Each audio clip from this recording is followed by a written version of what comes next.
The drive back from Sudbury takes about 4 hours, and I'd done it so many times I could practically do it in my sleep. But that Thursday night, I was wide awake. Windows cracked despite the February cold, radio off. My mother had been discharged from the hospital 2 days earlier than expected, and my sister had flown in to take over. So I was going home early. I hadn't told my husband. I wanted to surprise him. That was the last time I'd ever think of surprising him as something good. I'd been gone 11 days. 11 days of sleeping on a fold-out cot in my mother's spare room, eating Tim Hortons soup from a paper cup, calling home every night to talk to my son. He was 4 years old and still got confused when I said I was far away. "How far?" he'd ask. "Past the big bridge?" Everything was measured in bridges to him. Everything was knowable if you just named the right landmark. "Yes, buddy," I'd tell him. "Past the big bridge." My husband always sounded tired on those calls. Patient, but tired. He'd hand the phone to our son. They'd say goodnight, and that was that. I told myself it was because he was managing the house alone. I told myself a lot of things that month. I pulled into our driveway just before 11. The porch light was off, which was strange. My husband always left it on when I was away. I sat in the car for a moment, engine still running, and noticed the lights inside were still on in the kitchen and the living room. I could hear something through the glass. Music. And laughter. Not just two people laughing, more than that. I walked in through the side door, the one that opens into the laundry room, and I stood in the hallway for a moment before anyone saw me. The kitchen table was covered in food. Real food. Not the frozen stuff my husband usually made when I was gone. There were wine glasses out. My wine glasses. The good ones from our wedding registry that I kept on the top shelf because they were too tall to stack safely. My husband was at the stove stirring something. And at the table, sitting in my chair helping herself to what looked like my garlic bread, was my husband's sister. She had her 2 kids with her. They were running around the living room in their socks, using my couch cushions as stepping stones, shrieking every time they nearly fell. My husband's sister was laughing. My husband was laughing. It looked like a dinner party. I stood there for what felt like a full minute before my husband turned around and saw me. His face did something complicated. Not guilty. Or at least, not obviously. More like caught off guard. Like a man who'd been comfortable and suddenly wasn't. "Hey," he said, "you're back early." "Where's our son?" I asked. He pointed upstairs. In bed, he went down around 8. I didn't say another word to either of them. I went upstairs and I opened the door to my son's room, and I found him sitting on the floor in the dark with his back against the wall and his stuffed rabbit pressed against his chest. He wasn't sleeping. He'd been crying. His cheeks were still wet.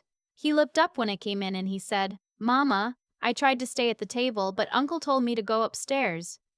I sat down on the floor beside him. I pulled him into my lap. I didn't turn the light on. I just held him in the dark and I listened to the sounds coming up from the kitchen. My husband's sister saying something, my husband laughing at it, the kids squealing downstairs while my son had been up here alone. He was 4 years old. He'd been sent to his room so adults could have a dinner party. I didn't go back downstairs that night. I stayed with my son until he fell asleep, and then I sat on the edge of his bed and I called my best friend. She lives in Waterloo and she's always up late. She picked up on the second ring. "I need to think out loud," I said. "Okay," she said. "Go." I told her what I'd come home to. She was quiet for a while. "Is this the first time?" she asked. I said I didn't know. That was the honest answer. I didn't know. Here's the thing about my husband's sister. She had been going through a separation for the better part of 2 years. Her soon-to-be ex-husband had moved to Calgary and stopped paying what he was supposed to pay, and so she'd been leaning on us, on my husband, specifically, for help. Babysitting, money, advice. That part I hadn't minded at first. You help family. That's what you do. But there was a pattern I'd been noticing for months that I hadn't let myself name.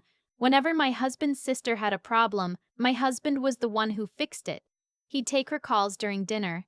He'd drive across the city on a Tuesday night to help her assemble furniture. He'd spend his Saturday mornings troubleshooting her car, while our son watched cartoons alone. And I'd told myself it was just him being a good brother. That was who he was. It was one of the things I'd loved about him. I stopped loving it somewhere around month 4 of watching our son ask his father to play and hearing just a minute that never came. The morning after I came home, I waited until my husband's sister had taken her kids and left, and then I sat down at the kitchen table with a cup of coffee and I said, "We need to talk." He sat across from me. He already had his hands wrapped around his own mug like he was bracing for something cold. I asked him how often she came over when I was away.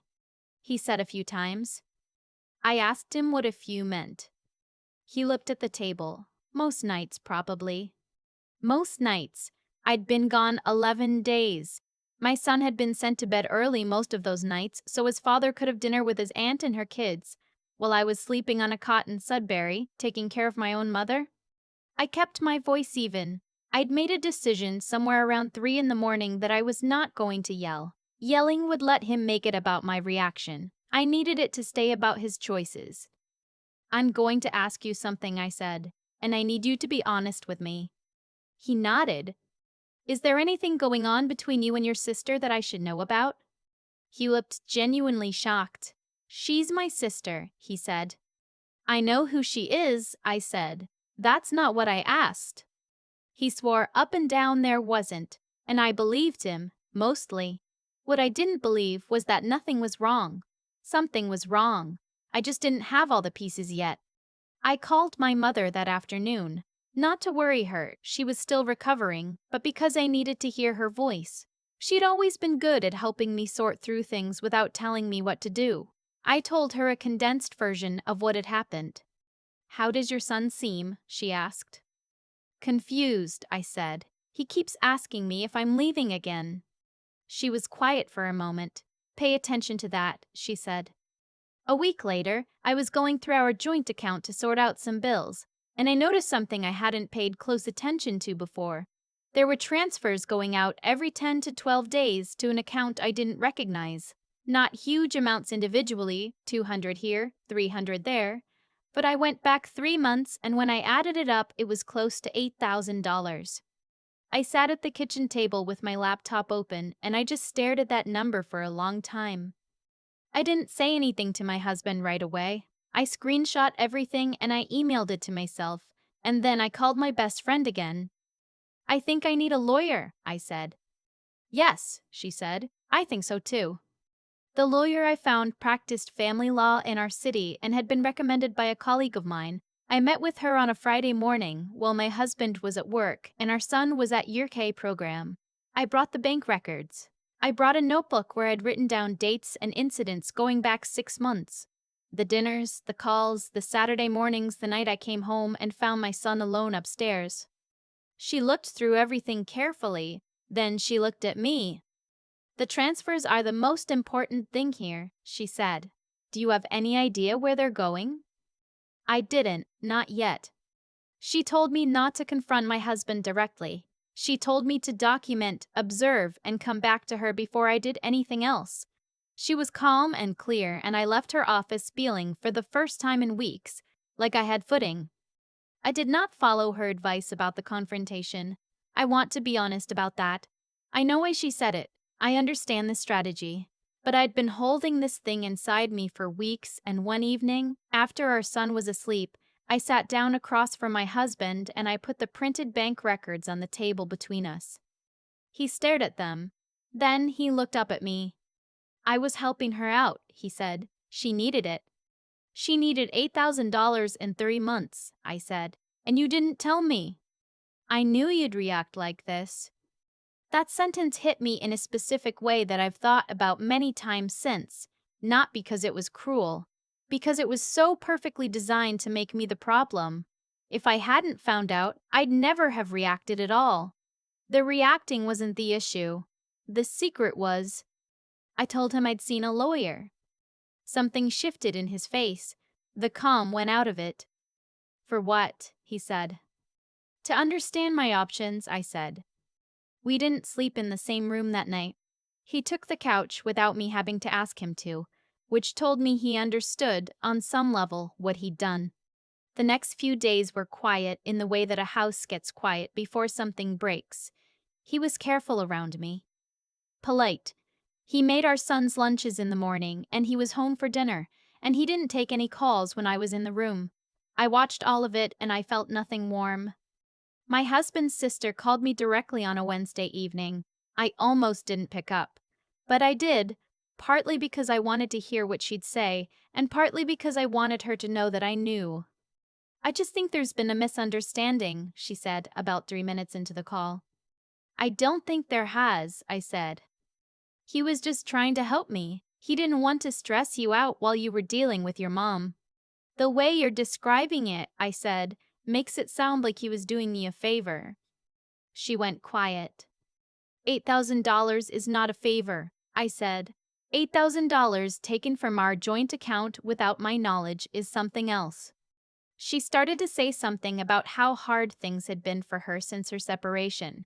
I listened for a few minutes, and then I said, "I understand your situation is difficult, but my son was sent to his room so you could have dinner at my table, and that's not something I'm going to get past easily." She didn't have an answer for that. I didn't either. I just hung up. I went back to my lawyer the following week. She wasn't thrilled that I confronted him, but she didn't dwell on it. We talked about next steps. She walked me through what separation would look like financially, practically, in terms of our son's routines. She was realistic.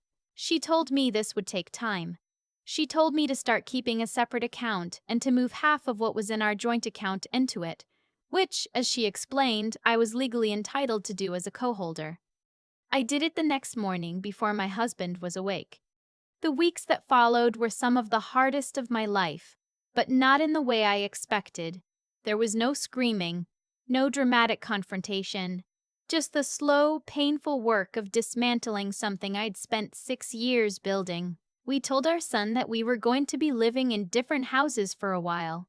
He asked if it was because of the big bridge, and I didn't know what he meant at first. And then I realized he was asking if I was far away. I told him no. I told him I was going to be right here. My husband moved out in April. He rented a place about 20 minutes away, which the lawyer said was appropriate given that we'd need to share custody. We drew up a parenting plan. It wasn't easy. There were weeks where we could barely be in the same room, but we kept our son out of it as best we could. His sister repaid $6,000 of the $8,000. My lawyer advised me to take it and document the agreement. We didn't pursue the remaining $2,000 because I just wanted it to be over. What I didn't expect, what I couldn't have predicted, was how much lighter I'd feel. Not immediately. It took months. But somewhere around July, I was sitting on the back porch of the apartment I'd rented in the east end of the city, and my son was in the yard chasing a squirrel he had absolutely no hope of catching, and I thought, this is okay. This is actually going to be okay.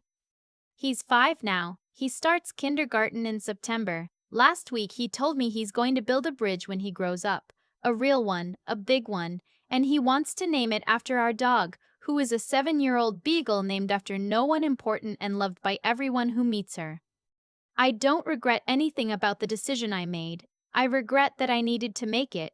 I regret the lost time, the money, the months I spent telling myself everything was fine. I regret that my son spent those nights alone upstairs when he should have had someone sitting on the floor beside him. But I was there the night it mattered. I came home. I found him. I sat down next to him in the dark, and I held on. That's the part I come back to on the hard days. I came home and I didn't leave him again. I think about the version of myself that almost didn't go upstairs that night. The one who might have stood in that kitchen, smiled politely, poured herself a glass of wine from her own rack, and told herself everything was fine. I was so close to being that person. I'd been practicing being her for months. What stopped me wasn't anger. It was a quieter thing, a kind of knowing that had been building for a long time, asking me to be honest with it. My son was upstairs. He hadn't come running when he heard the door.